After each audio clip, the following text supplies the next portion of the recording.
Hello students, আমি ব্রততী নন্দী, স্পন্দন college of এডুকেশনের অ্যাসিস্ট্যান্ট লেকচারার। আজকে তোমাদের ডিএলএড এর সেকেন্ড ইয়ারের ক্লাস নেব। তোমরা জানো আমি সিসি 02 ক্লাস নিই। তোমাদের আগের দিনে ইউনিট 3 ক্লাস শেষ হয়ে গেছে। আজকে তোমাদের নতুন একটা ইউনিট শুরু করছি, ইউনিট 4। আজকে ইউনিট 4 এর প্রথম ক্লাস। আমাদের এই ইউনিটটার নাম knowledge and curriculum. Knowledge and curriculum অর্থাৎ জ্ঞান ও পাঠ্যক্রম। আমরা এই ইউনিটটাতে মূলত পাঠ্যক্রম নিয়ে আলোচনা করব। এই যে পাঠ্যক্রম, এখানে পাঠ্যক্রম নিয়ে কত ধরনের পাঠ্যক্রম আছে সেটা সম্বন্ধে জানবো, পাঠ্যক্রমের কাজ কি সেটা সম্বন্ধে জানবো, এছাড়া আরো অনেক কিছু জানবো। প্রথমেই আসি পাঠ্যক্রম কি।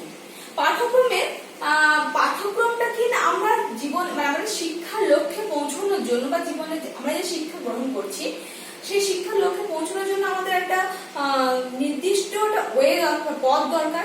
সেই যে পথটা ধরে আমরা এগোচ্ছি সেই পথটা কিন্তু নির্বাচন করছে কিনা পাঠ্যক্রম। আমাদের পাঠ্যক্রমটা আমাদের শিক্ষাবিদদের মতে পাঠ্যক্রম দুটো ধারণার উপর নির্ভর করে চলছে। একটা গতানুগতিক ধারণা আর একটা আধুনিক ধারণা।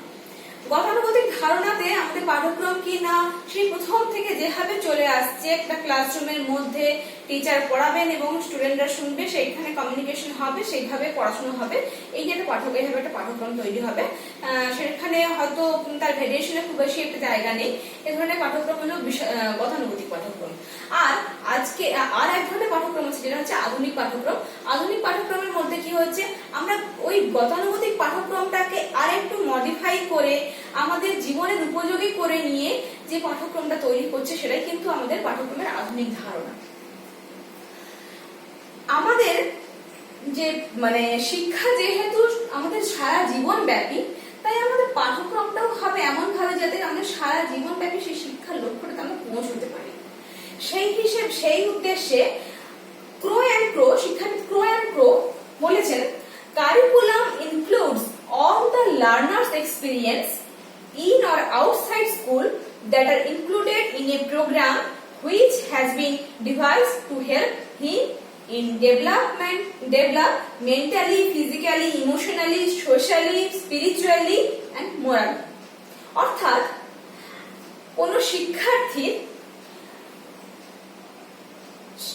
মানসিক, শারীরিক, প্রাক্ষবিক, সামাজিক, আধ্যাত্মিক এবং নৈতিক এই সমস্ত বিকাশের উদ্দেশ্যে একটা বিদ্যালয়ের ভেতরে বা বাইরে থেকে একজন শিক্ষার্থী যে ধরনের অভিজ্ঞতা সমূহকে অর্জন করে তাই হলো পাঠ্যক্রম।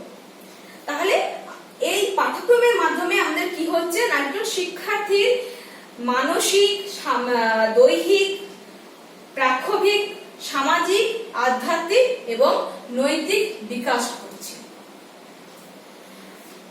এবারে আসি এই আধুনিক ধারণা অনুযায়ী পাঠ্যক্রমের বৈশিষ্ট্য।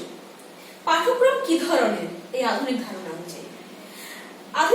অনুযায়ী পাঠ্যক্রমের বৈশিষ্ট্যতে প্রথমেই আসছি কিনা, পাঠ্যক্রম শিক্ষার লক্ষ্যতে পৌঁছতে সাহায্য করে।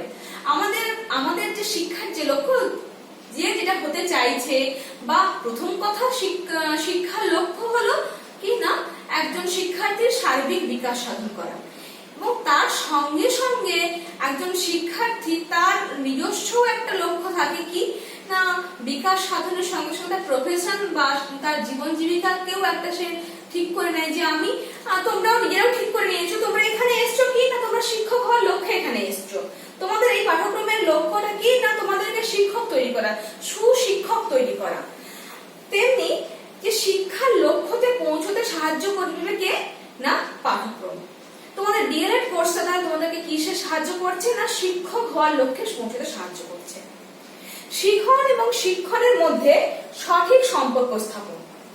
শিখন যেটা আমরা শিখছি এবং শিক্ষণ যেভাবে শেখানো হচ্ছে, এই যে দুটোর মধ্যে সঠিক সম্পর্ক যদি ঠিকঠাক সম্পর্ক তৈরি করা না যেতে পারে, তাহলে কিন্তু টোটাল এই শিক্ষণ ব্যবস্থাটাই হচ্ছে ব্যর্থ হয়ে যায়। তাই পাঠ্যক্রমের লক্ষ্য হবে কি না এই শিখন এবং শিক্ষণের মধ্যে সুন্দর একটা সম্পর্ক স্থাপন করা।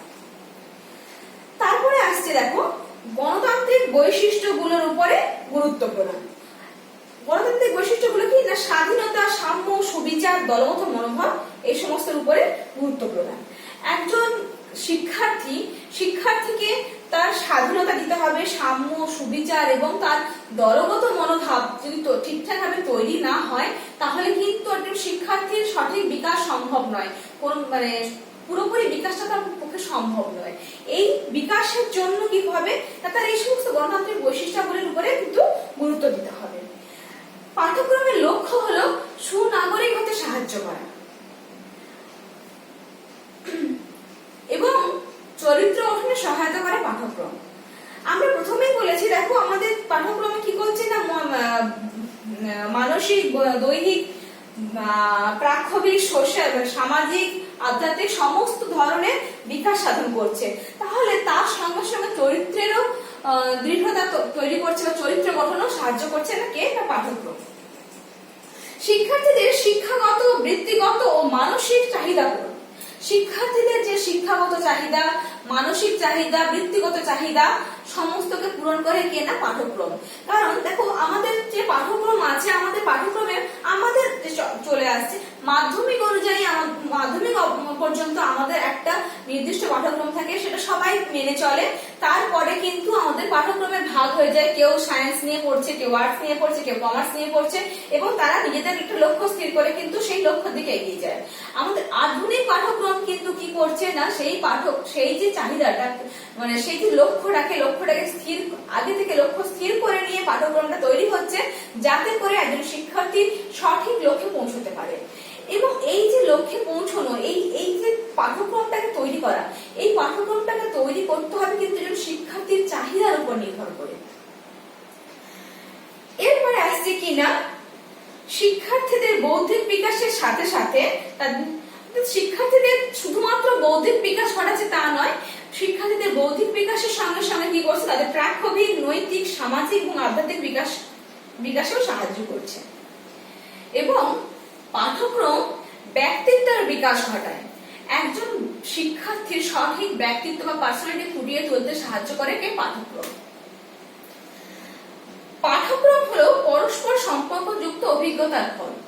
আমরা জীবনে অনেক অভিজ্ঞতা লাভ করছি, সেই অভিজ্ঞতাগুলোকে, পরস্পর সম্পর্কযুক্ত অভিজ্ঞতাগুলোকে একসঙ্গে এনে জোট করে সেইগুলোকে সাজিয়ে গুছিয়ে কিন্তু তৈরি হয় পাঠ্যক্রম। অ্যাকচুয়ালি পাঠ্যক্রম কিন্তু আমাদের অভিজ্ঞতার বাইরে কিছু নয়, আমাদের অভিজ্ঞতাগুলোকে নিয়েই কিন্তু পাঠ্যক্রমের চলা এবং এই অভিজ্ঞতা গুলোকে সম্পূর্ণ সঠিকভাবে সাজিয়েই তৈরি হয় পাঠ্যক্রম। আধুনিক পাঠ্যক্রম গতিশীল। যেমন গতানুগতিক পাঠ্যক্রম একটা বাধা ধরা নিয়মের মধ্যে থাকে, আধুনিক পাঠ্যক্রম কিন্তু একটা গতিশীল পদ্ধতি।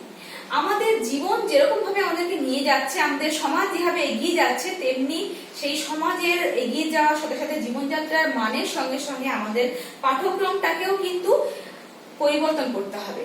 আমাদের আধুনিক ধারণা বলছে যে পাঠ্যক্রম সর্বদা পরিবর্তনশীল। একটা নির্দিষ্ট পাঠ্যক্রমে বেঁধে রাখলে কিন্তু, একটা নির্দিষ্ট জায়গাতে বেঁধে রাখলে কিন্তু পাঠ্যক্রমটা সুন্দর হয়ে ওঠে না, তাকে আস্তে আস্তে অনেক মডিফাই করে তার মধ্যে অনেক পরিবর্তন ঘটানো যায়। জাতির জীবন দর্শনের আয়না হলো পাঠ্যক্রম। যেহেতু সমাজের চাহিদা অনুযায়ী পাঠ্যক্রম তৈরি হচ্ছে, দেশের চাহিদা অনুযায়ী পাঠ্যক্রম তৈরি হচ্ছে, তাহলে আমরা পাঠ্যক্রমের মধ্য দিয়েই কিন্তু আমাদের যে জীবন দর্শন, সেই জীবন দর্শনটাকে বুঝতে পারবো, বা জীবন দর্শনটা কিন্তু পাঠ্যক্রমের মধ্য দিয়েই ফুটে উঠছে। তাই বলা হয় কি, জাতির জীবন দর্শনের আয়না হলো পাঠ্যক্রম। আধুনিক চিন্তাধারা এবং আধুনিক বিজ্ঞানের প্রতিফলন ঘটে কোথায়, পাঠ্যক্রমে। আমাদের পাঠ্যক্রমের মধ্যে আমাদের যে নতুন যে চিন্তাধারা, আমাদের চিন্তাধারা যেহেতু পরপর সবসময় পরিবর্তন হচ্ছে এবং আমাদের বিজ্ঞানেরও উন্নতি ঘটছে, তাই পাঠ্যক্রমেরও আস্তে আস্তে উন্নতি ঘটছে এবং পাঠ্যক্রম পরিবর্তিত হচ্ছে। এই পাঠ্যক্রমের এই যে চিন্তাধারা এবং বিজ্ঞানের পরিবর্তনের সঙ্গে সঙ্গে তার যে প্রতিফলনটা আমরা কোথায় দেখতে পাচ্ছি, না পাঠ্যক্রমের মধ্যে দেখতে পাচ্ছি। আর সবশেষে যেটা বলা যায়, এই পাঠ্যক্রম কিন্তু সম্পূর্ণরূপে শিক্ষার্থী কেন্দ্রিক। আমাদের এই পাঠ্যক্রমটা শিক্ষক কেন্দ্রিক নয়, শিক্ষকের চাহিদা বা শিক্ষকের ইচ্ছের উপর নির্ভর করে কিন্তু এই পাঠ্যক্রমটা তৈরি হয়নি। এই পাঠ্যক্রমটা তৈরি হয়েছে শিক্ষার্থীকে কেন্দ্র করে, শিক্ষার্থীর চাহিদা, তার ইচ্ছা অনিচ্ছা এইগুলোকে নিয়েই তৈরি হয়েছে কি এই পাঠ্যক্রম। তাহলে ধারণা, পাঠ্যক্রমের আধুনিক ধারণাকে আশা করি তোমরা বুঝতে পারলে। পরবর্তীকালে আমরা পাঠ্যক্রমের অন্য একটি ধারণা, গতানুগতিক ধারণা এবং তার ভাগগুলো নিয়ে আলোচনা করব। আজ এই পর্যন্তই, আশা করছি তোমরা বুঝতে পেরেছো। সবাই ভালো থেকো, থ্যাংক ইউ।